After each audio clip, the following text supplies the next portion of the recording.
Više od 3 desetljeća Saddam Hussein vladao je Irakom apsolutnom kontrolom, namećući poslušnost ratovima, represijom i sustavom nadzora proširenim u svaki kutak zemlje.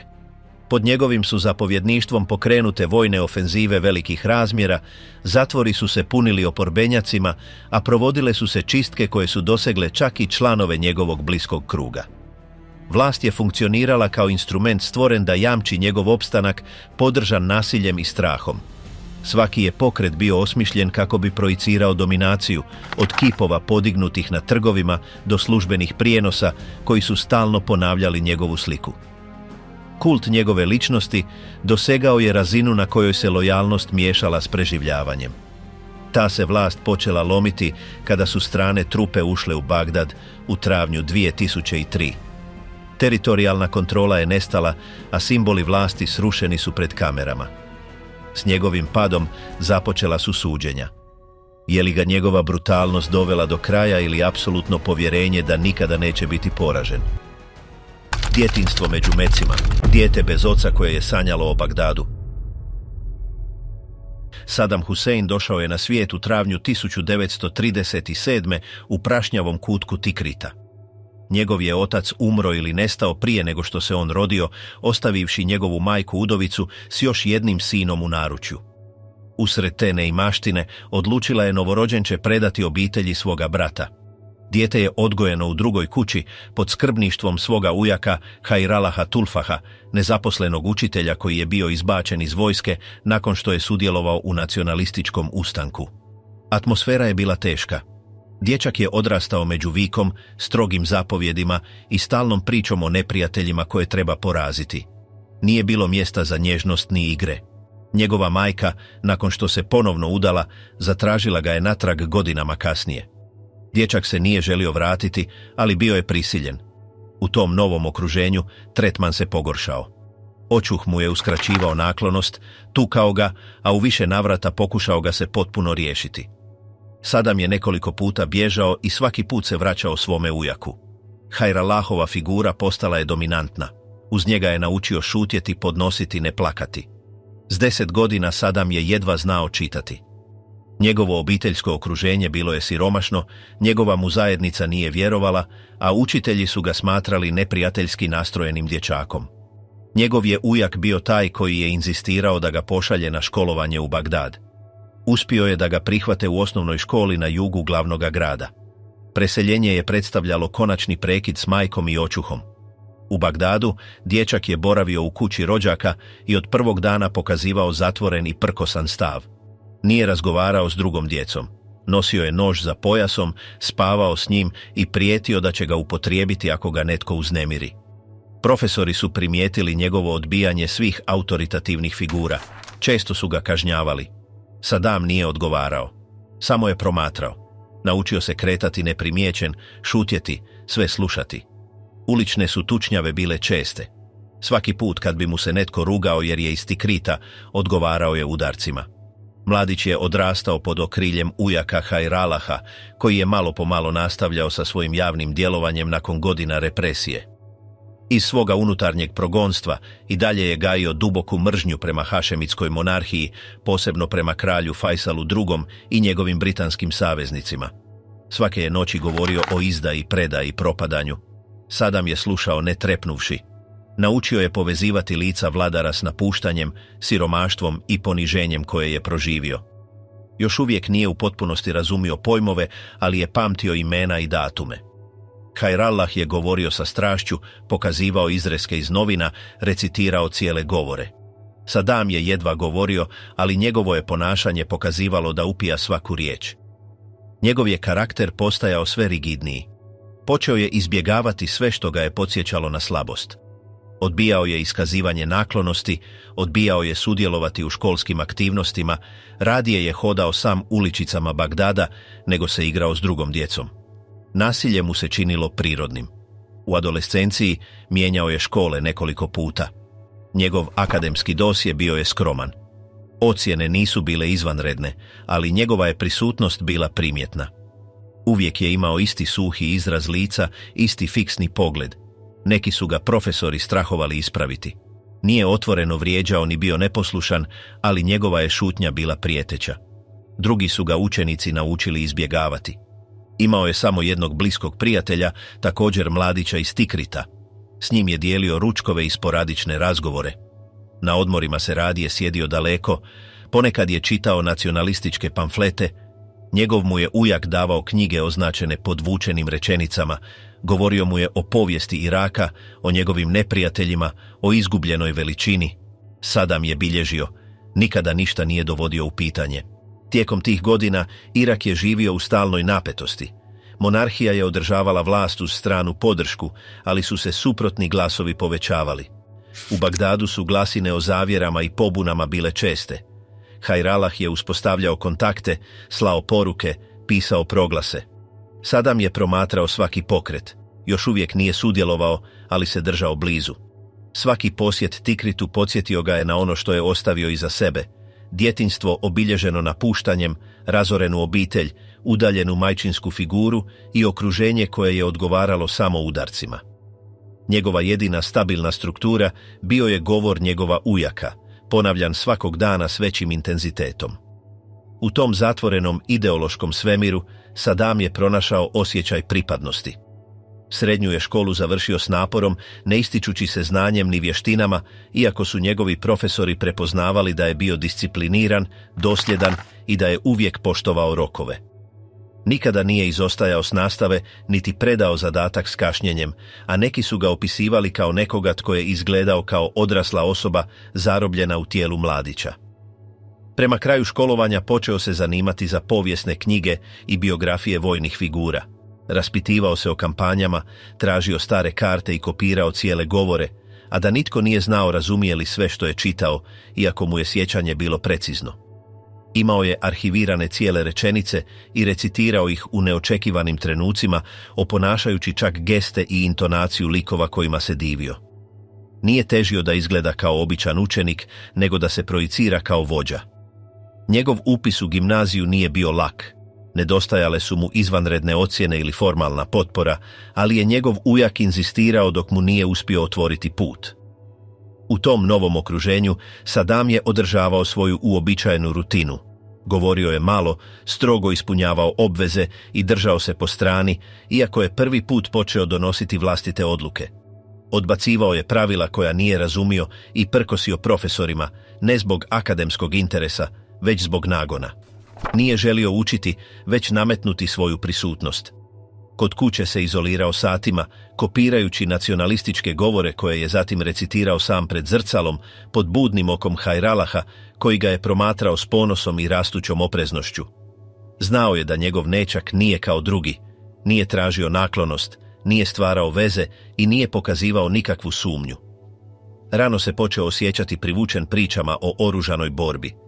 Tražio je informacije o lokalnim figurama koje su se sukobile s Britancima, izrezivao članke o tajnim pokretima i učio napamet najčešće ponavljane slogane. Njegova vizija svijeta bila je rigidna, postojali su samo saveznici ili izdajice. Monarhija je simbolizirala korupciju, a njezini neprijatelji bili su mučenici. Iako još nije imao vlastitu ulogu u toj priči, već se pripremao da postane njezin dio. Svaki izbor, svaki tekst koji je čitao, svaka gesta koju je oponašao, bili su dio puta za koji je vjerovao da je neizbježan. Njegova ga je osobna biografija gurala bez predaha. Nestanak njegova oca, odbijanje očuha, strogost okoline, apsorbirajuća odanost ujaka, društveno preziranje i stalno nasilje zacrtali su taj put, ne dopuštajući mu skretanja. Dolaskom u posljednju fazu adolescencije, njegova je figura počela biti prepoznatljiva u Bagdadu. Neki su ga prepoznavali po njegovom tihom karakteru i porijeklu iz Tikrita, drugi po njegovoj bliskosti s nacionalističkim krugovima. Iako nije aktivno sudjelovao, prisustvovao je sastancima, posvećivao pažnju govorima i postavljao precizna pitanja. Nitko ga još nije vidio kao vođu, ali su svi primijetili njegovu nepokolebljivu disciplinu. Uvijek je bio prisutan. Nosio je istu bilježnicu, zadržavao isti ozbiljni izraz lica, izgledao je starije nego što je bio. Njegov mu je ujak i dalje krčio put, predstavljao mu je kontakte, dodjeljivao mu lektire, učio ga da se kreće oprezno. Sadam je svaki zadatak preuzimao kao tihi ispit. Nije ostavljao mjesta za improvizaciju, sve je promatrao, bilježio, zadržavao. Po završetku gimnazije još uvijek nije govorio o moći ni konkretnim ambicijama. Nije spominjao položaje ni stranke. Samo je ponavljao opsesivne rečenice o izdajama, veličini i žrtvi. Govorio je da želi studirati pravo ne zbog akademske vokacije, već zato što su ga zanimale zakoni koji su mogli opravdati uporabu sile. Njegov život i dalje se vrtio oko istih elemenata: soba bez ukrasa, podvučene knjige, priče o neprijateljima, odabrane novine i povremeni posjeti rodnom gradu. Dječak bez oca postao je mladić koji je čitao ratne biografije tražeći odgovore. U cijelom tom procesu nije bilo mjesta za afektivne geste, sumnje ni odmore, samo hladan i proračunat niz koraka koji su ga vodili prema sudbini koju još nije imenovao, ali koju je već smatrao neizbježnom. Državni udar 63. Sadam izlazi iz sjene. Početkom 1957. još uvijek nemajući ni 20 godina, Sadam se počeo povezivati s tajnim skupinama koje su distribuirale letke i raspravljale o revolucionarnim idejama u zatvorenim prostorima. Stranka Baath tek se probijala u Iraku, bez čvrste strukture, s malom vojnom prisutnošću i malo stabilnih referentnih točaka. Do tada, Kasimov režim prekinuo je veze s komunistima, što je Baatistima omogućilo da popune tu prazninu i prošire svoje mreže u urbanim područjima. Sadam, tek izašao iz skrbništva svoga ujaka Hajralaha, pronašao je u disciplini stranke utočište od nestabilnosti ulica. U Bagdadu je upoznao Fauzija al-Kaisija, organizatora tjednih sastanaka u diskretnim domovima, koji ga je uveo u rukovanje manifestima i političku retoriku stranke. U početku su ga stariji kadrovi gledali s nepovjerenjem zbog njegove mladosti i nedostatka obrazovanja, ali njegova stalna poslušnost, potpuno usklađivanje s unutarnjom linijom i sposobnost djelovanja bez oklijevanja donijeli su mu mjesto unutar pokreta.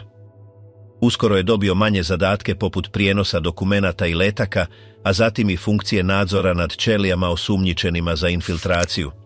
S tim napretkom, mladić iz Tikrita počeo se integrirati u prostore rezervirane za unutarnju sigurnost, gdje se raspravljalo o odlučnijim akcijama. 2 godine kasnije, u prvim mjesecima 1959. politička scena postala je neprijateljskija.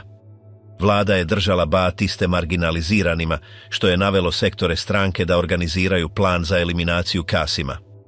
Sastanci su se održavali u raznim kućama uz sudjelovanje savezničkih časnika i figura poput Udaja Jasina, zaduženog za rute bijega. Sadam je izabran kao dio grupe koja će izvršiti operaciju. Plan je bio presresti konvoj šefa države u području Al-Rashid, pucati s strateških točaka i pobjeći prije nego što tjelohranitelji stignu reagirati. Određenog dana napadači su se rasporedili na predviđenom mjestu i otvorili vatru kada se vozilo pojavilo. Kasim je bio ranjen, ali je uspio preživjeti. Jedan od napadača je ubijen tijekom pucnjave, a nekoliko ih je uhićeno. Sadam, pogođen metkom u nogu, uspio je pobjeći prolazeći kroz uličice, mijenjajući odjeću i sklanjajući se u prijateljskim domovima. Zahvaljujući mreži simpatizera, prebačen je prvo u Tikrit, a zatim na sjever, dok nije prešao sirijsku granicu. Taj tihi bijeg pretvorio ga je u poštovanu figuru unutar stranke, iako se njegovo ime nije pojavilo u službenim izvješćima. U Damasku su ga primili baatistički emisari koji su mu pomogli da se smjesti i obavijestili vodstvo o detaljima njegove uloge tijekom napada. Sredinom 1960. dok je bio u egzilu, Sadam je poslan u Kairo kako bi nastavio svoje obrazovanje, gdje je stupio u kontakt s političkim izbjeglicama iz različitih arapskih zemalja i prisustvovao sastancima ideološke rasprave.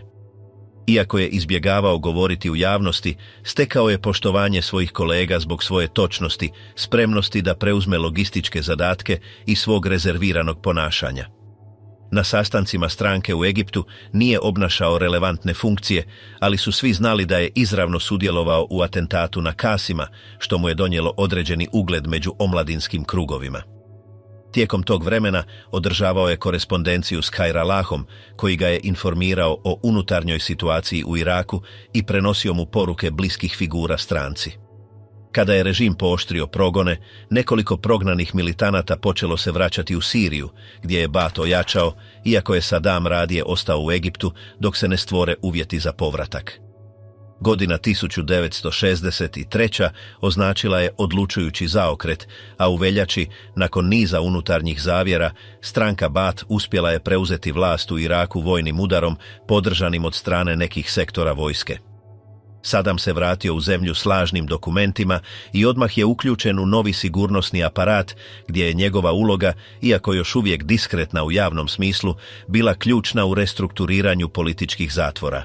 Sudjelovao je u ispitivanjima, sastavljao izvješća o osumnjičenicima i pomagao u reorganizaciji arhiva nadzora. U tom kontekstu stranka je razvila nove, sustavnije metode represije od onih koje su se primjenjivale prije, a Sadam je pokazao posebnu sposobnost prepoznavanja slabosti u izjavama uhićenika. Tijekom tog razdoblja veze s figurama poput Hamdanija i Al-Anija ojačale su, što mu je omogućilo brz uspon u unutarnjoj strukturi sustava kontrole. Unatoč početnom uspjehu, situacija stranke brzo se pogoršala zbog podjela između vojnih frakcija, nepovjerenja prema civilnim baatistima i sukoba oko kontrole ministarstava, što je uzrokovalo rastuće napetosti. Sadam, koji nije obnašao ministarske funkcije, bio je svjedok tih sukoba i zauzeo je oprezan stav izbjegavajući ishitrene saveze. Tijekom sljedećih mjeseci komunisti su se počeli reorganizirati, a nacionalistički sektori pokušali su povratiti svoj utjecaj, sve dok u studenom 1963. vojska nije svrgnula Baath s vlasti i uspostavila konzervativniji poredak. Sadam je uhićen tijekom racija i prebačen u zatvor u Bagdadu, gdje je bio u izolaciji nekoliko tjedana. Tijekom svog zatočeništva bio je podvrgnut ispitivanjima koja nisu urodila relevantnim priznanjima, ali su oblikovala njegov karakter. Nije mu bilo dopušteno primati posjete i držan je u teškim uvjetima zajedno s drugim uhićenicima stranke. U 1964. uspio je pobjeći iz zatvora uz pomoć stražara simpatizera. Operaciju je organizirala mala ćelija Baatha, koja je još uvijek djelovala u tajnosti. Jednom na slobodi, Sadam se sklonio u sigurne kuće i ponovno uspostavio kontakt s glavnim čelnicima stranke. Tada je počeo pisati interne dokumente u kojima je predlagao poboljšanja u metodama infiltracije i sugerirao paralelne strukture za otpor budućim čistkama. Iste godine uključen je u regionalni ured stranke, iako je njegova javna prisutnost i dalje bila minimalna. Umjesto držanja govora ili sudjelovanja na skupovima, posvetio se administrativnim zadacima, organiziranju popisa pouzdanih članova, ocjenjivanju lojalnosti novih regruta i razradi planova za nepredviđene situacije u slučaju represije. Oko 1965. tajni aparat Baatha bio je konsolidiraniji.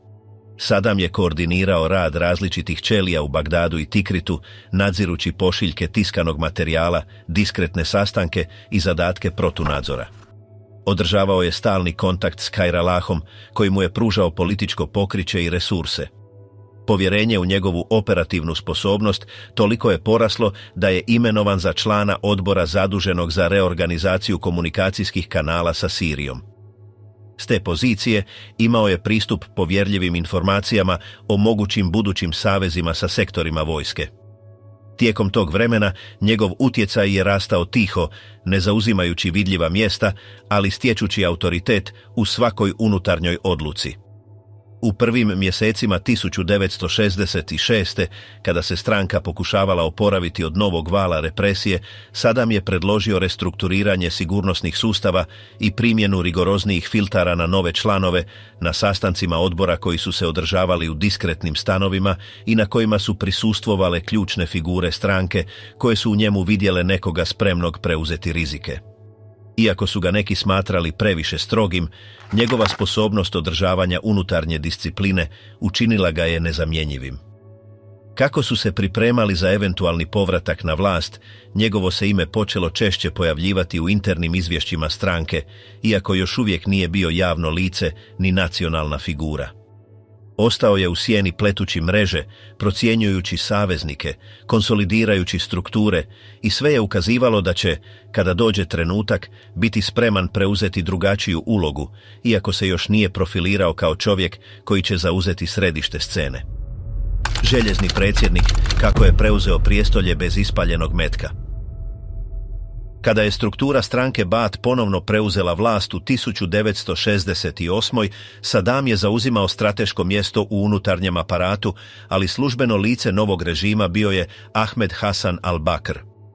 U prvim godinama javna slika vlade bila je pažljivo osmišljena kako bi projicirala jedinstvo i autoritet, iako se stvarno donošenje odluka počelo premještati na ograničenije odbore gdje je Saddam nametao drugačiji ritam. Kroz pažljivu kontrolu sigurnosnog sustava i stalni nadzor nad civilnim i vojnim granama stranke, razgraničavao je doseg svakog člana, konsolidirajući svoj utjecaj, a da još uvijek nije zauzeo vrh. U službenim govorima njegovo se ime jedva spominjalo, ali u hodnicima moći njegova je prisutnost bila sve teže ignorirati. Svakom reorganizacijom, svakim diskretnim otpuštanjem, njegova se mreža povjerenja širila, ne putem karizme, već logikom koja je prioritet davala poslušnosti, učinkovitosti i potpunom odsustvu sumnje. Unutar stranke umnožile su se glasine o zatvorenim sastancima, dupliciranim arhivama i novim mehanizmima kontrole. Saddam je osobno nadzirao imenovanja u ključnim ministarstvima, rotaciju kadrova na srednjim razinama i ideološko obrazovanje mladih kadrova koji su brzo napredovali. Politički ured prestao je biti prostor za kolektivno razmatranje i postao je tijelo u koje su odluke dolazile već razrađene, popraćene dosjejima, izvješćima i argumentima koje se nitko nije usudio dovesti u pitanje. Dok je al-Bakr zauzimao naslovnice i predstavljao državu na službenim događanjima, Saddam je artikulirao paralelnu strukturu iz Vijeća revolucionarnog zapovjedništva koje je s vremenom postalo pravo središte moći. Odatle, njegov je potpis bio taj koji je definirao imenovanja, dekrete i planove unutarnje reorganizacije. Činio je to bez buke, bez grandioznih gesta, ali s preciznošću koja je poništavala otpore prije nego što bi se pojavili. Između 1973. i 1976. sigurnosne agencije prošle su tihu transformaciju. Stvorene su nove direkcije, umnožile su se obavještajne agencije i uspostavljene su baze podataka koje su križale informacije o dužnosnicima, vojnicima i lokalnim čelnicima. Saddam je stajao iza svake od ovih promjena. Iznenadni posjeti uredima stranke u različitim provincijama postali su uobičajena praksa. Njegova nenajavljena prisutnost zbunjivala je regionalne tajnike, koji su znali da pogreška, oklijevanje ili propust u njihovim odgovorima mogu rezultirati trenutnim otpuštanjem. Ovi obilasci nisu samo konsolidirali njegov autoritet, već su mu omogućavali da mjeri razinu discipline na svakoj razini aparata. Paralelno s tim, njegova figura počela je zauzimati vidljivije mjesto u službenom tisku. Članci, fotografije i reportaže predstavljali su ga kao branitelja revolucionarnih vrijednosti, neumornog organizatora, arhitekta jedinstva. Prijelaz prema središtu scene nije bio nagao, ali je bio stalan. Oko 1977. signale da se unutarnja ravnoteža mijenja već je bilo teško prikriti. Al-Bakr, iako je još uvijek formalno bio na čelu, bio je sve odsutniji na odlučujućim sastancima. Priopćenja stranke počela su češće navoditi Saddamove izjave, a izvješća o nacionalnim projektima predstavljali su njegovi bliski suradnici. Na sjednicama vijeća on je bio taj koji je predvodio stolove, dijelio dokumente i određivao dnevni red. Govori ostalih bili su kratki, gotovo ceremonijalni, dok se on protezao satima, izlažući smjernice, revidirajući izvješća i ispravljajući pogreške stalnim tonom koji nije morao biti povišen. Njegova metoda poništavala je bilo kakav prostor za improvizaciju, svaka intervencija bila je podržana podacima, svaka odluka uključivala je precizno obrazloženje i svaka mjera odgovarala je prethodno organiziranom slijedu. Tijekom prvog polugodišta 1979. ritam se ubrzao. Al-Bakrovo zdravlje vidno se pogoršalo, što je olakšalo Saddamove pokrete, koji mu je u nizu privatnih sastanaka postavio potrebu za urednim prijelazom, bez sukoba ni unutarnjih podjela, predstavljajući mu dokumente koji su podupirali ideju planiranog nasljeđivanja, potpisane od strane glavnih tijela stranke i jamčeći mu kontinuitet, stabilnost i povijesno priznanje. Pritisak je bio diskretan, ali čvrst. Konačno, 4. srpnja 1979. al-Bakr je službeno podnio ostavku. Na činu primopredaje Sadam se pojavio smiren, s govorom koji je veličao jedinstvo, odanost revolucionarnim načelima i nasljeđe svog prethodnika, bez spominjanja sukoba, bez davanja obećanja ni povišenja glasa. Proglašen je predsjednikom jednoglasno u okruženju pažljivo pripremljenom da projicira normalnost. Samo nekoliko tjedana kasnije dogodio se jedan od najsnažnijih manevara njegova uspona. 22. srpnja iste godine stranka je sazvala izvanredni sastanak u Bagdadu s glavnim nacionalnim i regionalnim čelnicima pozvanim u dvoranu središnjeg zapovjedništva. Kamere su bile uključene, mikrofoni raspoređeni, redovi organizirani po hijerarhiji. Sadam, već kao šef države, uzeo je riječ i najavio da je otkrivena unutarnja zavjera. Izvadio je popis imena, nekih s desetljećima staža u stranci, drugih tek nedavno unaprijeđenih, i optužio ih za izdaju, za kontakte sa stranim silama, za ugrožavanje stabilnosti zemlje. Njegov ton nije bio ushićen, ali svaka riječ nosila je težinu koja je paralizirala prisutne. Jedan po jedan, označeni su bili prisiljeni ustati, biti otpraćeni od strane stražara, izaći bez riječi, dok oni koji su ostali pokraj njega nisu znali trebaju li pljeskati ili šutjeti. Nitko nije tražio objašnjenja, nitko nije dovodio u pitanje dokumente, nitko više nije vidio izbačene. Taj je događaj označio prekretnicu. Snimke su emitirane na nacionalnoj televiziji, pažljivo montirane, ponavljane danima. Scena u kojoj Sadam imenuje izdajice, zahtijeva apsolutnu lojalnost i gleda svakog člana s intenzitetom koji se nitko nije usudio izdržati, ostala je urezana u kolektivnu svijest stranke. Od tada čistke su prestale biti tajne i postale su javni činovi, snimljene lekcije. Članovi su znali da bilo kakav znak sumnje ili dvosmislena gesta mogu biti protumačeni kao nelojalnost. Sastanci su prestali biti prostori za raspravu i postali su činovi potvrde, gdje je svaka intervencija morala jačati ono što je već rečeno. U toj klimi Sadamova figura počela se širiti izvan formalnih tijela. Odbori stranke dobili su naredbe za reorganizaciju unutarnjeg funkcioniranja. Centralizirani su kanali odlučivanja, pročišćeni su postupci i promijenjeni su kriteriji institucionalne komunikacije. Službene publikacije počele su precizno odražavati hijerarhijsku strukturu, izbjegavajući bilo kakvu dvosmislenost u porukama. Magazini su prioritet davali izvješćima Vijeća revolucionarnog zapovjedništva, priopćenjima političkog ureda i sastancima sa stranim delegacijama.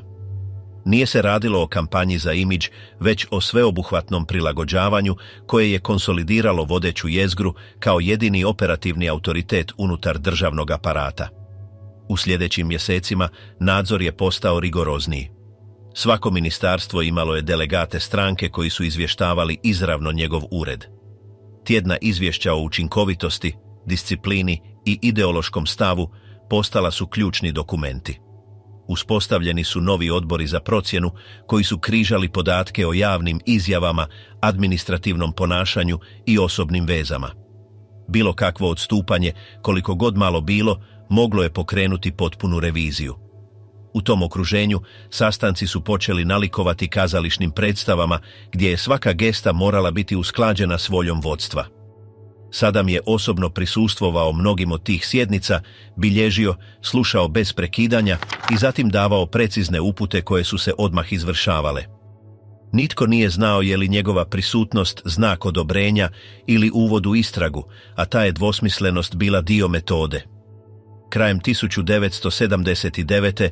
stranka više nije bila kolektiv ideoloških kadrova, već mehanizam usmjeren prema jednoj figuri. Disciplina se miješala s poslušnošću, strategija s izvršenjem, inicijativa s vjernošću. Sadam nije morao raspuštati strukture niti nametati izvanredne dekrete. Bilo je dovoljno promatrati, selektirati, premještati i zamjenjivati. Svaki je pokret bio proračunat, svaka gesta odmjerena, svaka riječ procijenjena prije nego što je izgovorena. Tako, ne ispalivši ni jedan metak, ne proglasivši revoluciju, niti mijenjajući ustav, sjeo je na prijestolje apsolutne moći. Beskonačni rat, Sadam protiv Homeinijeva Irana. Bagdadsko vrhovno zapovjedništvo tjednima je analiziralo karte, brojke i položaje.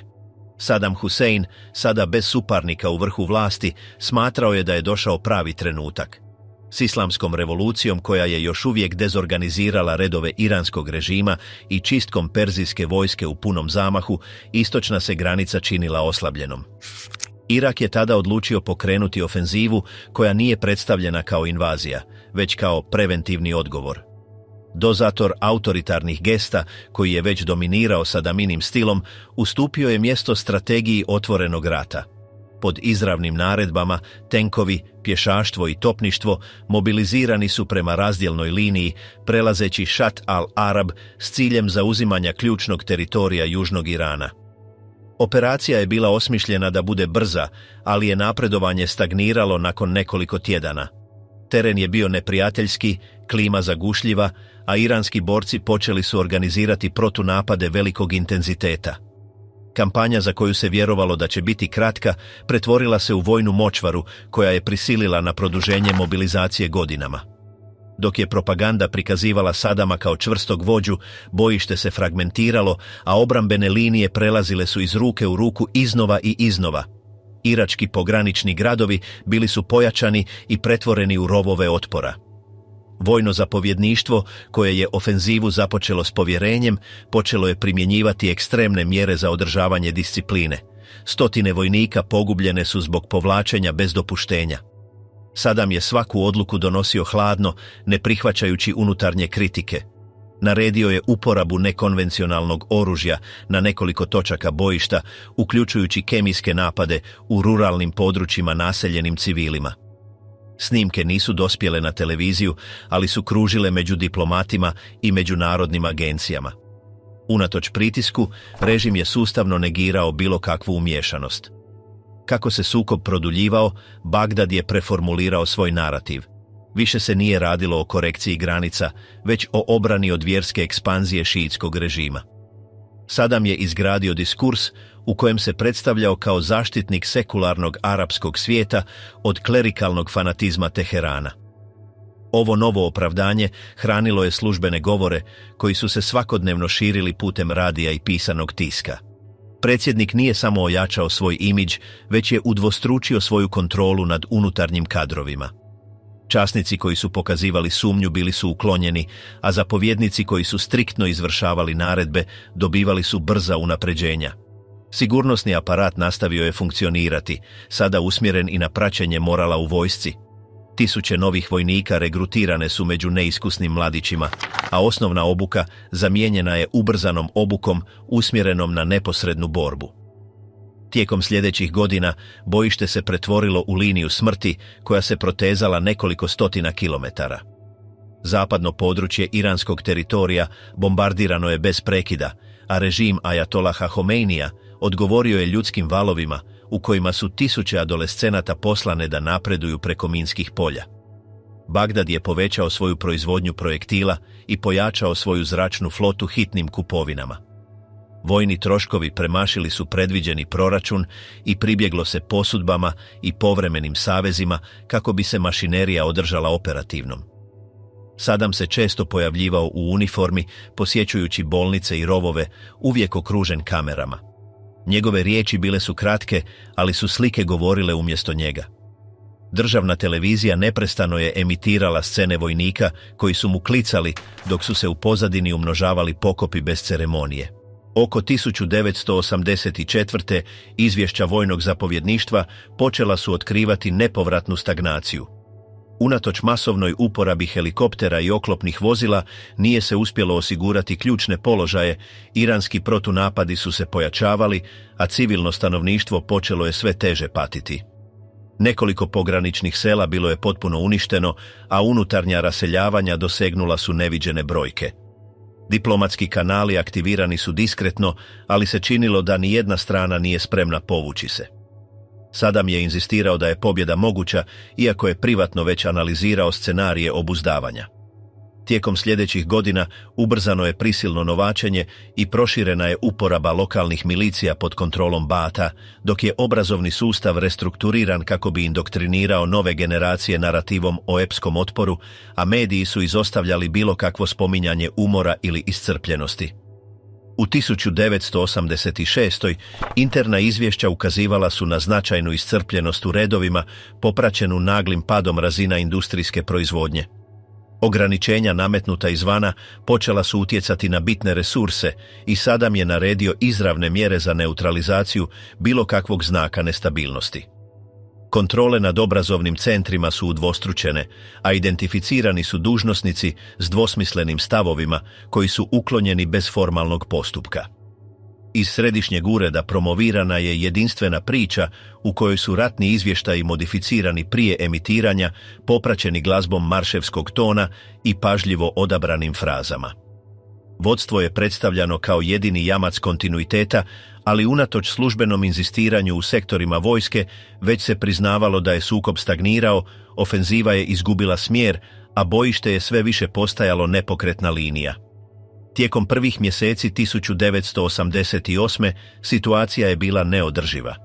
Gubici su se gomilali, logističke rezerve su se smanjivale, a znaci iscrpljenosti bili su vidljivi na svim razinama. Sadam je donio odluku da prihvati pregovorno rješenje, a objava nije predstavljena kao povlačenje, već kao taktička pobjeda koja je konsolidirala suverenitet zemlje. Službena priopćenja govorila su o otporu, čvrstini i jedinstvu, dok su se interno restrukturirale vojne strukture kako bi se izbjegla curenja informacija. Brojke mrtvih nisu objavljene, iako su međunarodne organizacije procjenjivale 100.000 između obje strane. Bagdad nije dopustio vanjske procjene i sva relevantna dokumentacija je klasificirana. Sukob je zatvoren bez ceremonije, bez procesija ili grandioznih govora. Zemlja je preživjela, ali po cijeni koja će obilježiti sljedeća desetljeća. Sadam, koji je započeo rat kao siguran vođa s potpunom kontrolom nad državnim aparatom, sada je izlazio kao vođa ojačan iskustvom.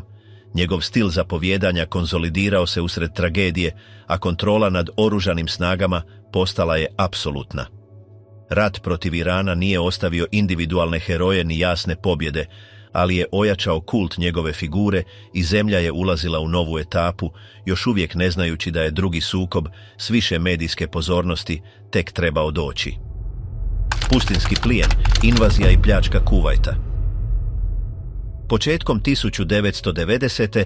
dok sankcije zbog duga prema arapskim zemljama nisu prestajale i unutarnje gospodarstvo trpilo je posljedice rata bez dobiti, Sadam Husein koncentrirao je svoj govor na ideju izdaje i zavjere. Na ponovljenim sastancima s visokim dužnosnicima stranke inzistirao je na tome da su određene sile u zaljevu namjerno sabotirale iračku gospodarsku stabilnost.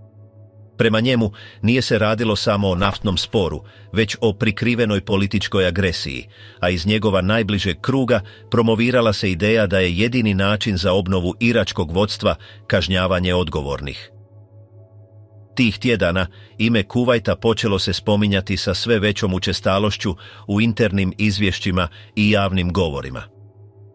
Godinama narativ režima tvrdio je da Kuvajt nije ništa drugo nego dio umjetno odvojen od iračkog nacionalnog tijela, nasljeđe nepravednih kolonijalnih sporazuma. Tome su dodane tehničke optužbe protiv kuvajtske monarhije, optužene za tajno vađenje nafte iz zajedničkih polja na granici. Iračka vlada tvrdila je da se ti bunari namjerno isušuju i da je ta akcija, u praktičnom smislu, ekonomska agresija. Sadam je iskoristio taj argument kako bi opravdao sve prijeteći stav.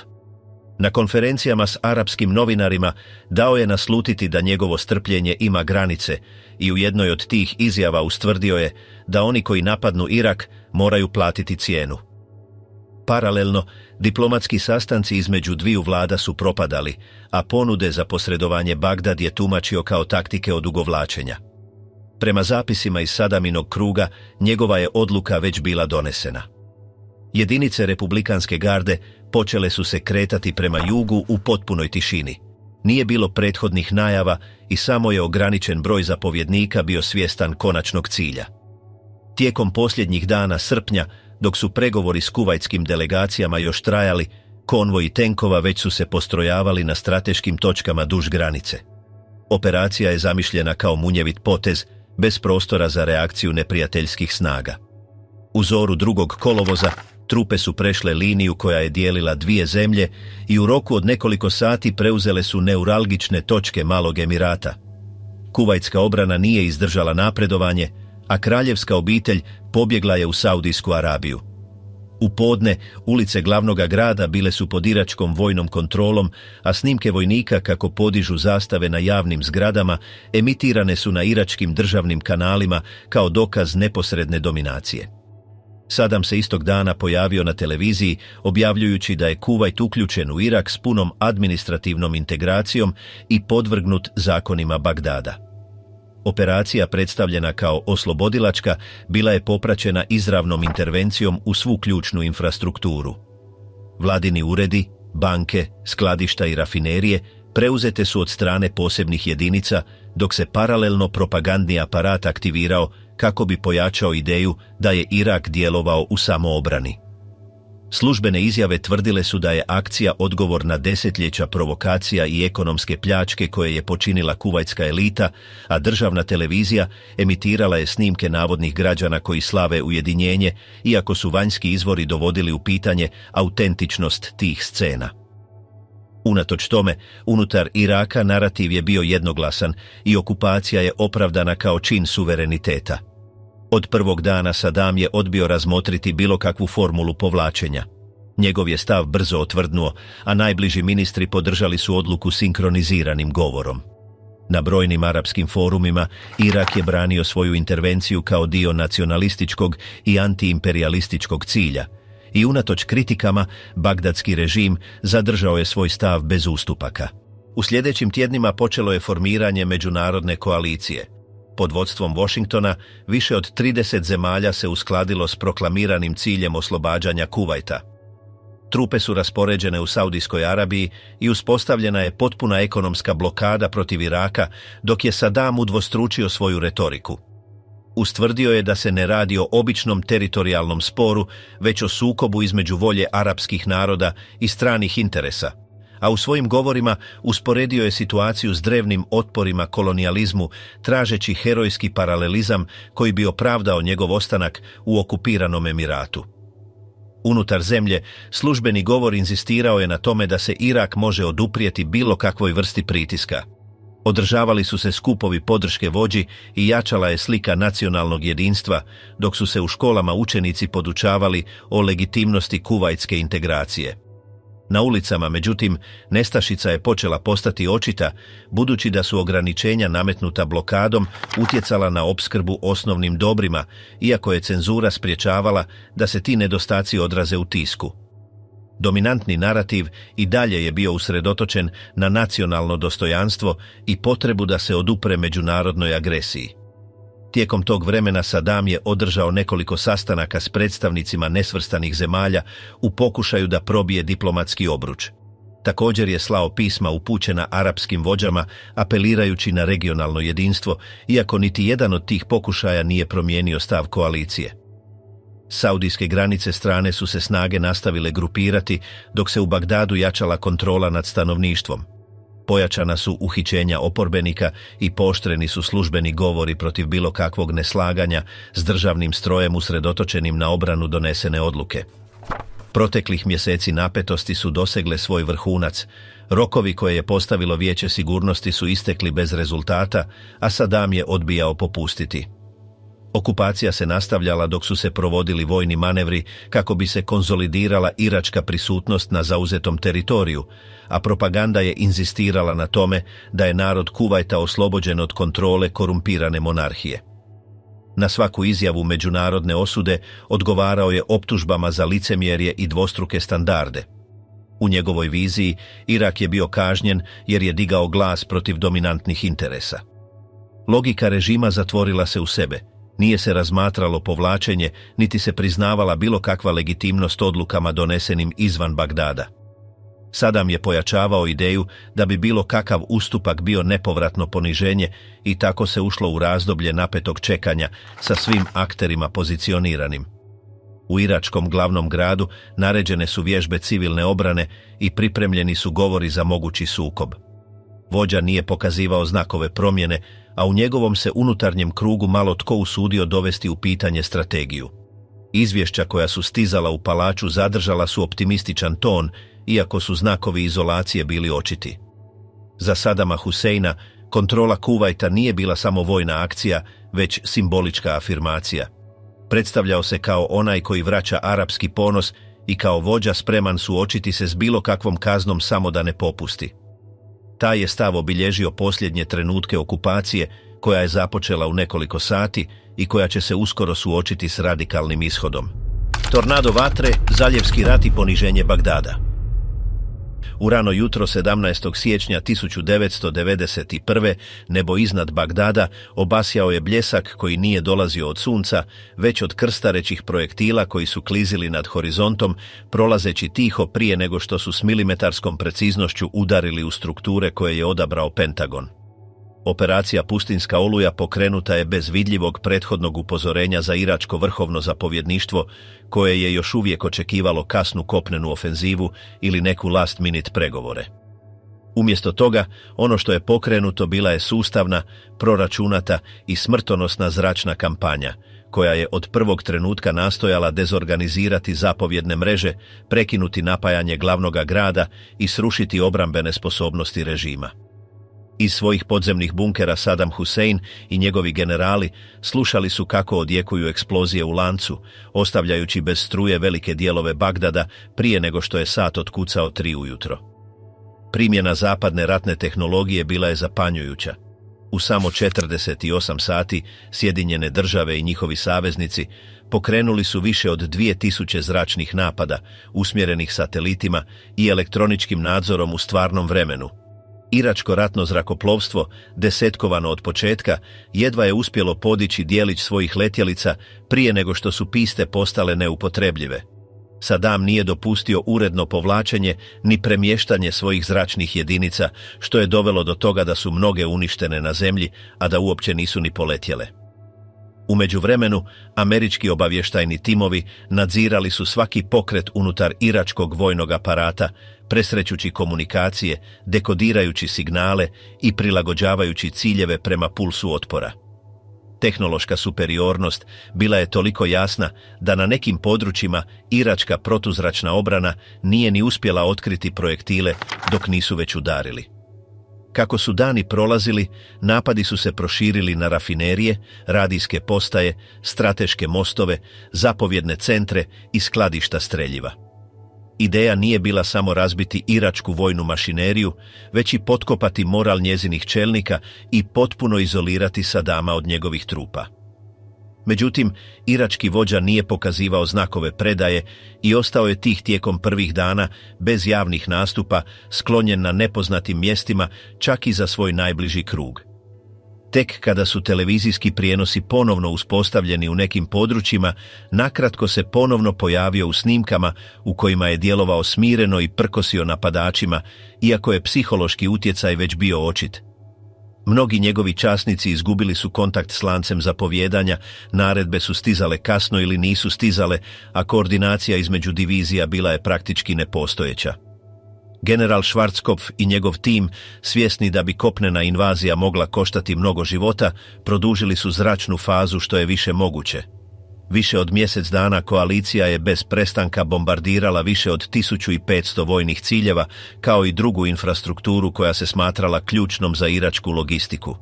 Rezerve goriva, telekomunikacijski centri, radionice za popravak i čak bunkeri sa streljivom pretvoreni su u ruševine. Namjera je bila ostaviti Sadaminu vojsku bez ikakve stvarne mogućnosti manevriranja nakon što bi započela kopnena faza. Ovaj ritam razaranja stvorio je u Bagdadu mješavinu panike, nepovezanosti i rezignacije. Sirene su neprestano zavijale, ali stanovništvo više nije bilo sigurno treba li se skloniti ili nastaviti s rutinom, opskrba vodom postala je neredovita, bolnice su se počele urušavati, a tržnice su se ispraznile. U međuvremenu, analitičari Pentagona raspravljali su je li potrebno fizički eliminirati Sadama ili je dovoljno uništiti njegovu sposobnost zapovijedanja. Odgovor nikada nije bio jednoglasan, ali u praksi se izbjegavao izravan napad na njega. Umjesto toga, ciljana je njegova sigurnosna mreža i zapovjedni centri koji su jamčili kontinuitet režima. Iračke trupe stacionirane u Kuvajtu, nepovezane s pozadinom, počele su trpjeti posljedice izolacije. Njihove linije opskrbe bile su prekinute, komunikacije ometane, a središnje zapovjedništvo nije davalo dosljedne upute, što je dovelo do toga da su mnogi vojnici dezertirali ili se predali prije nego što je započela kopnena ofenziva. Unutar unutarnjeg kruga tišina je postajala sve teža. Neki su časnici počeli pokazivati znakove iscrpljenosti i zbunjenosti, ali se nitko nije usudio se otvoreno dovoditi u pitanje Sadamove odluke. Izvješća koja su mu dolazila u ruke bila su filtrirana, minimizirana ili su jednostavno ignorirala stvarno propadanje bojišta. Njegova se strategija temeljila na nadi da koalicija neće napredovati dalje od bombardiranja ili da će neki međunarodni pritisak zaustaviti totalnu invaziju. Međutim, kada su prve kopnene jedinice prešle granicu u veljači, više nije bilo prostora za pogrešku. U samo 100 sati savezničke su snage uništile velik dio iračkih jedinica u Kuvajtu, povratile teritorij i prisilile na povlačenje ostataka vojske. Slike spaljenih konvoja, napuštenih tenkova i dezorijentiranih vojnika obišle su ekrane diljem svijeta. Iako je režim ostao na snazi, njegov opstanak nije bio dio službenih planova koalicije. Savezničke snage su se povukle bez zauzimanja glavnoga grada ni mijenjanja zapovjedništva, iako je obrambeni aparat bio onesposobljen. Stanovništvo je bilo izravan svjedok razaranja, dok država nije izdavala odgovor, projektili su letjeli nebom bez prepreka, a najstrašnija vojska u regiji bila je nadmašena bez otpora. Slika Sadama i dalje je bila prisutna, ali je percepcija njegove moći nestala. Utjecaj sukoba nije samo uništio vidljive strukture, već je i poremetio svakodnevno tkivo glavnoga grada. Ulice su ostale obilježene tragovima napada, usluge su prekinute, a državni uredi prestali su raditi u velikim područjima. U nedostatku formalnog upravljanja, stanovništvo se počelo improvizirano organizirati kako bi zadovoljilo osnovne potrebe. Operativni pad bio je očit, ali vodstvo se nije promijenilo. Iz najviše pogođenih sektora opći je osjećaj bio napuštenosti s minimalnim znakovima institucionalnog odgovora. Aparat moći i dalje je bio prisutan, iako nepokretan. Psihološki učinak rata na Sadama bilo je teško procijeniti izvana. Neka su ga izvješća prikazivala paranoičnijim, druga odlučnijim, ali sigurno je da se tjednima izbjegavao pokazivati u javnosti, ograničavajući se na slanje snimljenih poruka ili pisanih priopćenja. Njegov se krug još više smanjio, njegovi su pokreti postali nestalni, a njegova obsesija kontrolom se pojačala. Nitko nije mogao ući ili izaći bez izravnog odobrenja, a bilo kakva glasina o izdaji bila je dovoljna za pokretanje odmazde. Grad koji je nekoć predstavljao moć arapskog svijeta, sada je bio glavni grad u mraku, s bombardiranim zgradama i slomljenim stanovništvom. Ono što je počelo kao operacija za oslobađanje Kuvajta, završilo je pretvaranjem u najveće poniženje koje je Irak pretrpio od svog modernog osnutka. Otvorena rana koju ni prisilna šutnja ni naknadni govori neće uspjeti zatvoriti. Diktator u okruženju kazne, glad i unutarnja izdaja. Nakon povlačenja stranih snaga, Sadam je ponovno preuzeo kontrolu bez promjena u vrhu vlasti. Vojska je izgubila koheziju, državni je aparat djelovao fragmentirano, a tragovi bombardiranja i dalje su bili vidljivi na glavnim prometnicama. Struktura koja je održavala vlast nije zamijenjena niti modificirana, a čelnik režima ponovno se pojavio ne pokazujući promjene u svom stavu. Od tog trenutka započela je faza obilježena odmazdama, bez prostora za reforme ili geste otvaranja. Svaki pokušaj pomirenja bio je odbačen od početka, a odgovor je bio trenutačan. Sveopća represija kao metoda reafirmacije. U južnim provincijama, gdje se šiitsko stanovništvo počelo dizati, vojska je odgovorila sustavnom ofenzivom. Gradovi koji su pokazivali znakove pobune bili su okruženi i bombardirani bez razlike. U Basri su tenkovi pucali na cijele četvrti, dok su trupe uhićivale one koji su pokušavali pobjeći. Džamije su bile okupirane, klerici uhićeni, a mladići označeni kao agitatori pogubljeni su bez suđenja. Mrtvačnice nisu mogle primiti tijela, a lokalne vlasti dobivale su precizne upute da sakriju stvarne brojke. Na mjestima poput Karbale ili Najafa razaranja su uključivala sveta mjesta, ali ni to nije zaustavilo generale poslane iz Bagdada. Represija je trajala tjednima dok se žarišta pobune nisu potpuno ugasila. Paralelno, sankcije koje su nametnule Ujedinjene nacije počele su paralizirati gospodarstvo. Vanjska trgovina je blokirana, uvoz ograničen, a financijski sustav je izoliran. Dinar je pao u roku od nekoliko mjeseci, a prosječna plaća prestala je pokrivati čak i mali dio osnovnih potreba. Opskrba lijekovima postala je nestabilna, a ljekarne su prodavale prazne kutije samo kako bi održale fasadu. Bolesti koje su se prije lako liječile počele su se širiti, a u bolnicama su liječnici improvizirali s onim malo što je preostalo. U najsiromašnijim četvrtima Bagdada dječja pothranjenost postala je uobičajena, ali nijedan kanal to nije mogao pokazati. Slike patnje bile su cenzurirane, a svako spominjanje nestašice kažnjavalo se kao izdaja. Dok se stanovništvo jedva uspijevalo održati s onim što je stizalo, režim je neprestano pojačavao svoju kontrolu. Nadzor se proširio na ulice, urede i domove s mrežama koje više nisu tražile informacije, već aktivnu poslušnost. Nije bilo dovoljno ne govoriti, trebalo je pokazati besprijekornu podršku. Kretanja su bila ograničena, pozivi nadzirani, a susreti među susjedima svedeni su na kratke razmjene u sjeni sumnje. Figura šefa države dominirala je svakom institucionalnom gestom, ne samo kao nametnuta slika, već kao obvezna jezgra svega što se govorilo ili radilo u javnosti.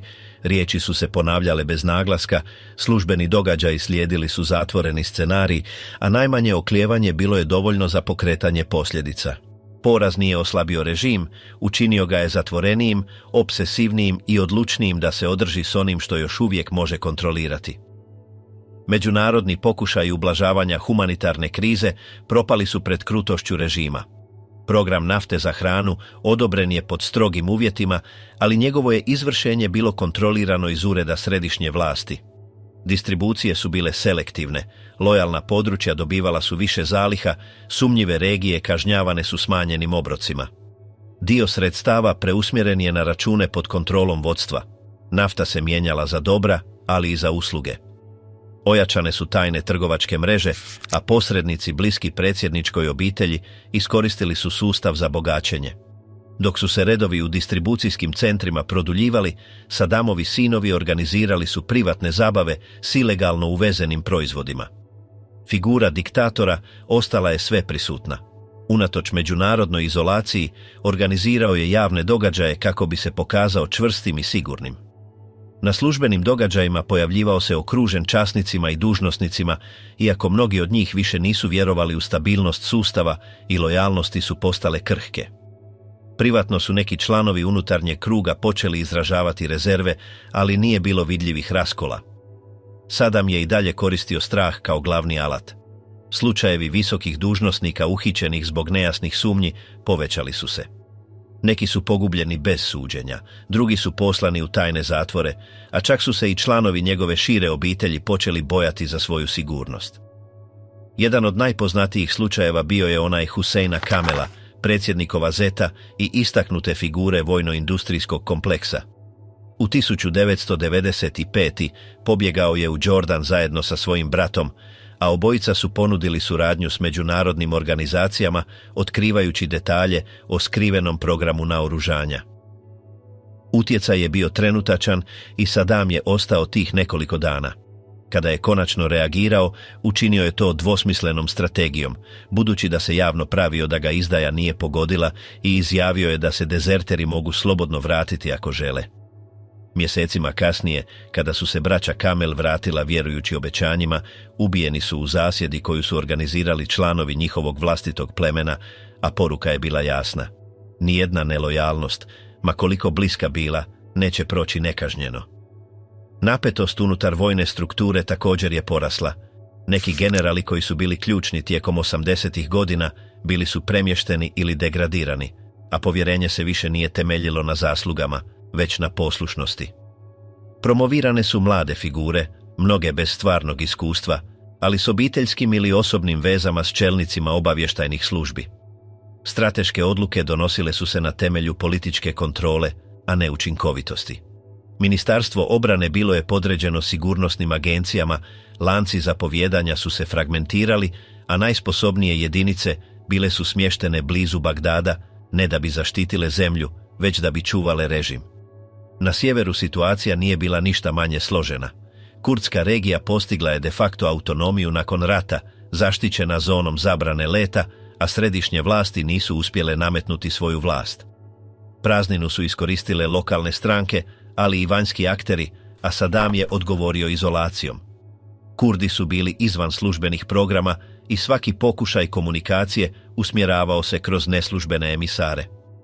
Podjela zemlje se konsolidirala, iako se u govorima ponavljalo da je nacionalno jedinstvo zajamčeno.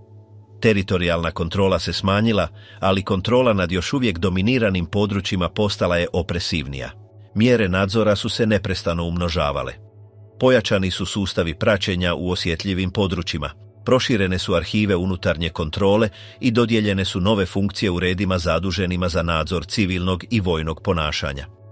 Svaka je odluka prolazila kroz hijerarhijski filter, a lokalna inicijativa zamijenjena je mehaničkim izvršavanjem središnjih naredbi. Aparat moći više nije delegirao ni ispravljao, samo je promatrao i kažnjavao. Unatoč ekonomskom propadanju, Sadam nije smanjio svoju potrošnju na sigurnost, izgradnja palača, skloništa i sustava nadzora se nastavila. U Bagdadu su podignuta nova administrativna sjedišta, mnoga prazna ili bez jasne funkcije. U pustinji su izgrađene privatne rezidencije udaljene od dosega špijuna ili dronova. Prošireni su kompleksi za pritvor i osmišljene su nove metode ispitivanja. Neka su izvješća ukazivala na uporabu skrivenih kamera u vladinim uredima i spavaonicama časnika, iako to nikada nije službeno potvrđeno. Paranoja je bila institucionalna i nitko nije znao tko koga promatra. Sustav se nije održavao svojom učinkovitošću, već stalnim strahom. Na diplomatskoj razini režim je pokušao prekinuti izolaciju diskretnim kontaktima s vladama i stranim tvrtkama. Neke trgovinske delegacije tajno su posjetile Bagdad i ponuđeni su budući naftni ugovori u zamjenu za podršku u Vijeću sigurnosti. Međutim, sankcije su i dalje bile na snazi i napori nisu uspjeli promijeniti međunarodnu sliku. Na regionalnim samitima prisutnost Iraka bila je simbolična. Povijesni saveznici iz prošlosti držali su se na distanci, a službena priča govorila je o zavjerama, infiltriranim neprijateljima, unutarnjim izdajicama i globalnoj izdaji, ali ništa od toga nije uspjelo preokrenuti rastuću izolaciju. Bagdad se lomi, konačna invazija i potpuni pad. Prve oklopne kolone prešle su granicu iz Kuvajta u potpunom mraku, praćene izviđačkim vozilima i helikopterima koji su osvjetljavali teren svakih nekoliko minuta. Prašina koju su podizali tenkovi otežavala je vidljivost, ali napredovanje se nije zaustavilo. Duž rute prema Bagdadu američke trupe naišle su na sporadične prepreke. Nekoliko gorućih naftnih bušotina, improvizirane obrambene položaje i nepreciznu topničku vatru. Početni otpor bio je neujednačen, ponekad nepostojeći, ponekad žestok i lokaliziran. Na nekim dionicama branitelji su se činili loše koordinirani, s proturječnim naredbama i rascjepkanim lancima zapovijedanja. Kako su jedinice napredovale, prelazile su srednje gradove bez potrebe za dugotrajnim borbama. Iračke snage su se raspršile ili se povukle prije izravnog kontakta, a obrambena strategija režima pokazivala je vidljive propuste. Republikanska garda ostala je raspoređena u ključnim područjima, ali nije uspjela artikulirati koherentnu obranu nacionalnog teritorija. Prethodni zračni napadi oštetili su kritičnu infrastrukturu, utječući na logistiku vojnog zapovjedništva. Ipak, bilo je točaka trenja na pristupima Eufratu, gdje su se vodili kratki, ali intenzivni sukobi s utvrđenim jedinicama. Nije se radilo o koordiniranoj obrani, već o očajničkim pokušajima usporavanja napredovanja. Na periferiji Bagdada mostove su čuvali smanjeni odredi. Neki su uništeni prije nego što su zauzeti, drugi su ostali netaknuti zbog neuspjelih detonacija ili iznenadnih predaja. Ulazak u grad bio je popraćen preciznim bombardiranjem zapovjednih i komunikacijskih centara. Danima je glavni grad vibrirao odjekom kontroliranih eksplozija, noći su bile osvijetljene bljeskovima navođenih projektila, a zvuk dronova koji su nadlijetali urbano središte postao je stalan. Ulicama, bez civilnog prometa, patrolirali su loše naoružani milicionari, a red se raspao bez prethodne najave. Kopneni upad u Bagdad nije bio popraćen konvencionalnom bitkom. Izviđačke jedinice prodrle su u periferna područja bez izravnog otpora, a oklopna vozila zauzela su ključne položaje poput cestovnih čvorišta, ministarskih zgrada i stambenih kompleksa režima. U najsimboličnijim područjima moći obrana je bila oskudna ili nepostojeća. Sustav se urušavao iznutra, kontrolne točke su se ispraznile, vojne uniforme bile su napuštene na pločnicima, a sigurnosni uredi opljačkani su prije napada. Lanac zapovjedanja ispario je u roku od nekoliko sati. U stambenim četvrtima stanovništvo je ostalo nepomično iza zastora ili je izbjegavalo provirivati. Grad se raspadao u fazama, bez znakova artikuliranog odgovora. Prve pljačke izbile su nakon povlačenja dužnosnika. Policijske stanice ostale su u rukama mase, ministarstva su gorjela, a bolnice su se urušavale. Na određenim točkama susjedi su podigli improvizirane barijere s onim što im je bilo pri ruci, ne kako bi se s nekim suočili, već kako bi zaštitili svoje. Ulice su bile prekrivene napuštenim stvarima i spaljenim ostacima službenih dokumenata. Signal službenog kanala prekinut je bez prethodne najave. Posljednje emitirane slike bile su već snimljene poruke i nitko se nije pojavio kako bi preuzeo kontrolu nad javnim govorom. Neorganiziranost se širila cijelim četvrtima, a da se nije pojavila struktura sposobna da je obuzda. Električna mreža prestala je raditi, a samo su neki hoteli, napajani privatnim generatorima, nudili utočište strancima koji nisu uspjeli otići. Diplomatske misije brzo su se zatvarale, dok su bankarske ustanove bile napadnute od strane skupina koje su tražile gotovinu. Unutarnji promet, komunikacije i bilo koji oblik administrativne aktivnosti bili su paralizirani bez koordinacije. Za manje od 7 dana Bagdad je prestao funkcionirati kao aktivni i vidljivi glavni grad. Usred te praznine počele su kružiti glasine o Sadamovom odlasku. Neki su tvrdili da su ga vidjeli u konvojima kako idu prema sjeveru, drugi su govorili o podzemnim tunelima ili helikopterima koji su poletjeli u zoru, ali nitko nije nudio potvrde. Vodstvo stranke isparilo je iz javnog prostora, ne ostavljajući vidljive upute. Kipovi predsjednika srušeni su improviziranim alatima pred kamerama koje su snimale scenu za međunarodne kanale. Uredi stranke Baath opljačkani su od strane vlastitih susjeda, službene fotografije nestale su sa zidova, a portret vrhovnog vođe, prisutan desetljećima na svakom uglu, postao je bezvrijedan otpad. U vladinim kompleksima hodnici su ostali prazni. U podrumima su pronađeni usitnjeni dokumenti, još uvijek goruće arhive i diktafoni prekriveni prašinom. Službene rezidencije bile su napuštene, u nekima su pronađena još uvijek obješena odjela, netaknuto posuđe i telefoni koji su i dalje primali pozive na koje nitko nije odgovarao. Bazeni su bili puni ruševina, a vrtovi su venuli pod suncem bez vrtlara ili nadzora. Aparat moći, koji je desetljećima funkcionirao kao rigidna mašinerija, raspao se ne pokazujući znakove organiziranog unutarnjeg otpora.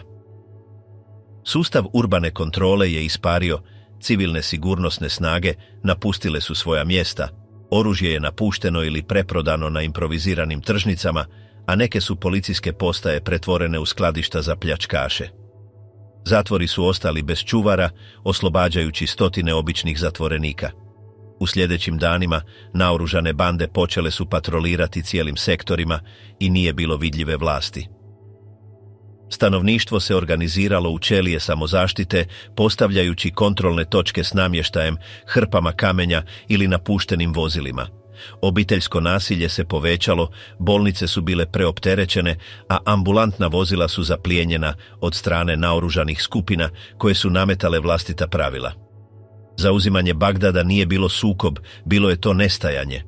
Jedinice režima povukle su se bez objašnjenja, zgrade su ostale prazne prije nego što ih je itko zauzeo, a središnji uredi prestali su izdavati naredbe. Grad, bez obrane i upravljanja, počeo se fragmentirati iznutra. Obrazovni centri zatvoreni su bez prethodne najave, sveučilišta su ostala otvorena za pljačku, a javne arhive su nestale bez otpora. U muzejima i knjižnicama više nije bilo osoblja, a ono što nije ukradeno na kraju je uništeno. U međuvremenu su američke snage zauzimale položaje na glavnim pristupima bez miješanja u kaos koji se širio četvrtima. Patrolirale su ključnim područjima, postavljale kontrolne točke i promatrale institucionalni kolaps bez intervencije u lokalne sukobe. Glavni grad je i dalje bio na nogama, ali nije reagirao, nije bilo službenog glasa, ni uputa, ni znaka kontinuiteta, nitko nije ništa organizirao. Režim se raspao bez upozorenja, a ono što je ostalo bio je zaustavljeni grad, nepovezan sa samim sobom i bez vlasti koja bi mogla preuzeti ono što je bilo izloženo. Posljednji zatvorenik, između kaveza, vojnika i konačne tišine. Tijekom mjeseci tragovi koji su vodili do mjesta boravka Sadama Huseina činili su se zamagljenima među beskrajnim pustinjama, selima zapečaćenima strahom i hodnicima koje su poznavali samo njegovi najvjerniji tjelohranitelji. Kada je konačno pronađen, nije se nalazio među raskošnim zidovima niti pod formalnom vojnom zaštitom, već unutar rupe iskopane pod zemljom kojoj se pristupalo podizanjem betonske ploče pored prazne kolibe. Pristup tom skrovištu zahtijevao je spuštanje između žica, prašine i apsolutne tišine. Čovjek koji je desetljećima vodio zemlju zarobljen je bez otpora, dezorijentiran i s bradom koja mu je prekrivala pola lica. Nije bilo govora ni prijetnji, samo mutan pogled ispunjen prošlošću. Nakon uhićenja nije odveden u običan zatvor niti u neposredni sudski centar. Bio je smješten u posebnom prostoru pripremljenom isključivo za njegovo zatočenje. Bila je to prostrana ćelija za vojne standarde s jednostavnim madracem, metalnom stolicom i lampom koja je ostajala upaljena dan i noć. Zidovi bez ukrasa nisu nudili nikakvu distrakciju. Bivši vladar jeo je sam pod nadzorom i nadzirala ga je mala skupina američkih vojnika, strateški rotiranih kako bi se spriječila bilo kakva emocionalna veza ili zajednička navika. Distanca je bila zapovjed, iako je stalna rutina malo po malo brusila nametnute prepreke. Svako jutro budio se rano, umivao se kantom vode i doziranim sapunom i hodao u krugovima unutar dopuštenog prostora. Ponekad su mu nudili primjerak Kurana, drugi put papir za pisanje. Njegove bilješke pregledavane su prije nego što su uklonjene, za mnoge se nikada nije saznalo jesu li poslane ili arhivirane. Ton je uvijek bio neutralan, bez zahtjeva ili molbi, a nadzor je ostao netaknut. Kamere su snimale svaki pokret, mikrofoni su bilježili svaki zvuk i svaki kontakt s vanjskim svijetom morao je proći kroz višestruke filtre. Vojnici koji su se izmjenjivali u njegovom čuvanju bili su mladi, mnogi od njih bez prethodnog iskustva s povijesnim ili političkim figurama. Nisu svi znali kako se ponašati prema njemu. Neki su ga tretirali kao bilo kojeg drugog zatvorenika, drugi su zadržavali napet ali poštovan stav. Nikada nije bio udaren ili napadnut, ali nije dobio ni nikakve privilegije. Bio je zatvorenik pod izravnim nadzorom, bez uniformi ili vidljivih optužbi, bez službenog statusa. Ćelija se održavala čistom, klima uređaj je radio bez prekida, a hrana je bila jednostavna, ali redovita. Tijekom dana tišina je bila gotovo apsolutna. Nije mu bilo dopušteno komunicirati s drugim zatvorenicima, niti se slobodno kretati izvan svog dodijeljenog prostora. Ponekad je gledao kroz malu ventilacijsku rešetku kao da pokušava identificirati neki znak iz vanjskog svijeta. Drugi put je satima sjedio nepomično, a ta se šutnja prekidala samo kada bi stigla medicinska runda ili bi se ažurirali sigurnosni protokoli. Govor tijela zatvorenika mijenjao se s vremenom. U početku je bio ukočen i sumnjičav, s danima njegov stav postao je opušteniji, iako bez upadanja u poznatosti. Mjesto na kojem je bio zatočen nije bio uobičajeni zatvor. Bio je smješten unutar vojne baze, okružen dvostrukim zidovima i neprestanim patrolama. Ovlašteno osoblje bilo je ograničeno i svi pristupi zahtijevali su višestruka odobrenja. Čak su i njegove minimalne stvari, jedna presvlaka odjeće, deka, četkica za zube bez drške, svakodnevno popisivane. Nije bilo mjesta za pogreške. Bilo koji razgovor koji bi započeo s vojnicima bio je kratak, suzdržan, usredotočen na logističke aspekte. Pitao je koliko je sati, tražio papir ili komentirao vrijeme, ali nikada nije spominjao prošlost. Tijekom noći nadzor se pojačavao, svjetlo je ostajalo upaljeno, a buka generatora stvarala je gustu atmosferu. Ponekad je govorio sam u tišini, ponavljajući fraze na arapskom koje nisu uvijek bile razumljive, drugi put je recitirao vjerske stihove. Nije pokazivao očite znakove emocionalnog propadanja, niti je izražavao žaljenje. Samo je održavao rutinu koja se ponavljala bez varijacija, malo je spavao i jeo polako, a promjene straže označavale su ritam njegovih dana. Stariji vojnici primijetili su da, unatoč okruženju, zadržava neke navike osobnog dostojanstva. Pažljivo se češljao, precizno je savijao svoju odjeću i izbjegavao pokazivati slabost. Čak i pod stalnim pogledom svojih čuvara zadržao je uspravan stav i čvrst ton. Nije tražio objašnjenja niti je pokazivao tjeskobu, činilo se da shvaća da je faza kroz koju prolazi izvan njegove kontrole. Njegov život bio je ograničen na sobu, raspored i pogled mladih ljudi koji nisu živjeli u njegovo vrijeme moći. Odluke o njegovom tretmanu donosila je mala skupina visokih dužnosnika. Povremeno su se pregledavali uvjeti njegovog zatočenja, izvješća o ponašanju i sigurnosne mjere. Cilj nije bio kažnjavati niti provocirati, već održati kontroliranu neutralnost. Nije mu bilo dopušteno posjećivanje, nije mu bilo dopušteno davati javne izjave, niti slati političke poruke. Službeno je bio pritvorenik pod preventivnim nadzorom, ali u praksi je bio simbol zatvoren u milimetarski doziranoj tišini. S prolaskom tjedana vojnici su se rotirali, uvjeti su se lagano prilagodili, ali suština zatočenja ostala je netaknuta. Figura koja je nekada vladala čvrstom rukom, koja je dominirala tribinama, medijima i vojskama, sada je hodala u krugovima unutar sobe bez prozora, gdje se vrijeme nije mjerilo govorima ili odlukama, već pladnjevima hrane, rutinama nadzora i bilježnicama punim rečenica koje nitko nije čitao. Ono što je ostalo od Sadama Huseina nisu bile naredbe, ni oružje, ni sljedbenici. Bila je to zatvorena prisutnost, suspendirana između povijesti i suđenja koje još nije stiglo. Posljednji dan. 30. prosinca, još u zoru, oklopno vozilo koje je prevozilo Sadama Huseina zaustavilo se ispred betonskog bloka u kompleksu Kadimija, gdje su agenti iračke vlade u civilu preuzeli skrbništvo i predali pravni nalog odgovornom časniku, koji je nakon pregleda dokumentacije dopustio ulazak u prostorije.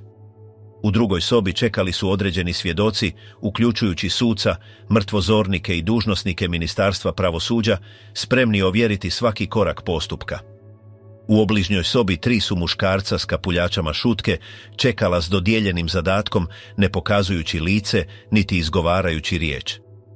Sadam je proveden uskim hodnikom do drvene platforme postavljene na betonskoj bazi s pravokutnim otvorom u sredini, metalnim ljestvama sa strane i ogradom s lijeve strane koja je držala mehanizam. 2 su ga stražara držala za ruke i natjerala ga da se popne dok je drugi pripremao uže. Osuđenik se popeo čvrstim korakom, bez otpora i s pogledom uprtim naprijed. Nakon što je postavljen na položaj, jedan od ljudi s kapuljačom prilagodio je omču oko njegova vrata, drugi je provjerio duljinu kako bi osigurao neposredan pad, a dužnosnik je naglas pročitao zapisnik o pogubljenju s njegovim imenom i nalogom potpisanim od strane pravosudnog tijela, nakon čega se približio liječnik, provjerio puls, provjerio vitalne znakove i dao znak za nastavak. Prisutni su zauzeli svoja mjesta. Zaduženi je okrenuo čeličnu ručicu, otvor se otvorio i tijelo je naglo palo, uže se odmah zategnulo i nije bilo pokreta. Liječnik se spustio pomoćnim ljestvama, promatrao lice, primijenio kliničke testove i potvrdio potpuni nedostatak vitalnih znakova. S tom potvrdom tim je skinuo uže, stavio tijelo na metalna nosila i pokrio ga bijelom krpom, prevozeći ga istim hodnikom do sobe namijenjene za post-mortem pregled, gdje su mrtvozornici uzeli uzorke, napravili službene fotografije, napisali uzrok tehničkim terminima i precizno zabilježili vrijeme smrti, zatvarajući zapisnik s obveznim potpisima svakog odgovornog. Vani je čekala kolona vozila s uputama. 2 su se vozila približila ulazu i tijelo je bez odlaganja utovareno u jedno od njih, dok je dužnosnik ministarstva nosio dokumente na stražnjem sjedalu. Konvoj je napredovao bez prekida, prolazeći kroz nekoliko kontrolnih točaka koje su provjeravale identitet i rutu, sve do unaprijed dogovorene točke, gdje su plemenski predstavnici primili tijelo pod strogim nadzorom, potpisali službenu potvrdu i prihvatili nametnute uvjete. Pokop je morao biti hitan i diskretan, bez ceremonije. U izoliranom prostoru iskopana je grobnica pod nadzorom, lijes je položen bez vidljive oznake i samo je mala skupina svjedoka prisustvovala zatvaranju, bez govora, bez tiska i bez vanjskog pristupa. Paralelno, unutar vladinih ureda, sastavljeno je izvješće s kronološkim detaljima postupka, od predaje do pokopa, koje je povjerljivo arhivirano u Ministarstvu unutarnjih poslova. Struktura korištena za pogubljenje je rastavljena, dijelovi prevezeni u skladište bez identifikacije, soba je zatvorena i sljedeći dan su tragovi pokriveni svježim cementom i bojom, čime je prostor zapečaćen i pristup zabranjen službenom naredbom. Istog dana lokalni mediji proširili su službenu potvrdu u kratkom priopćenju, dok su neautorizirane filtrirane snimke niske kvalitete kružile. U inozemstvu su objavljene ograničene reakcije s kratkim diplomatskim priopćenjima bez počasti ili opsežnih izjava. Unutar Iraka u nekim su gradovima bile spontane proslave, u drugima je prevladala tišina, a u područjima s preostalim simpatijama prema starom režimu pojačana je sigurnost iz straha od nereda. Nacionalne novinske agencije dobile su upute da promijene program od sljedećeg dana, škole i javni uredi nastavili su sa svojim rutinama, a vlasti nisu dale nove izjave. U internim arhivima mapa s cjelovitim dosijom zapečaćena je datumom i povjerljivim kodom, pod ograničenim nadzorom i bez mogućnosti vanjskog uvida. Snimke su ostale pod kontrolom nacionalne obavještajne službe, korišteno uže je uništeno, a otvor trajno zapečaćen. Mjesto gdje se to dogodilo obojeno je i zatvoreno, bez ploče ili znaka koji bi ga podsjećao. S prolaskom tjedana kružile su proturječne verzije, ali vlada je izbjegavala odgovoriti, a kada su se postavljala pitanja na međunarodnim forumima, glasnogovornici su ponavljali istu formulu. Postupak je proveden u pravnom okviru i završen je. Pogubljenje Sadama Huseina označilo je zatvaranje ciklusa nasilja koji je desetljećima oblikovao Irak. Predstavljeno je kao pravda za one koji su pretrpjeli njegove naredbe, ali u stvarnosti nije ublažilo rane niti izbrisalo trag boli koji je ostavio za sobom. Ta smrt, daleko od toga da je bila apsolutno strašna, bila je brza i kontrolirana. Takav dizajn štete korišten je da bi se prikazala snaga, iako je u usporedbi s onim što je nametnuo tisućama obitelji i ljudi koji su se suočavali s nemogućim, na kraju bio kratak kraj. Nije uravnotežio razmjere njegovih zločina, niti vratio mir onima koji su nosili teret terora. Čak i s njegovim padom, patnja se nastavila, održavana godinama rata, gladi i represije. Slika srušenog diktatora nije bila dovoljna da zatvori povijest razorene zemlje.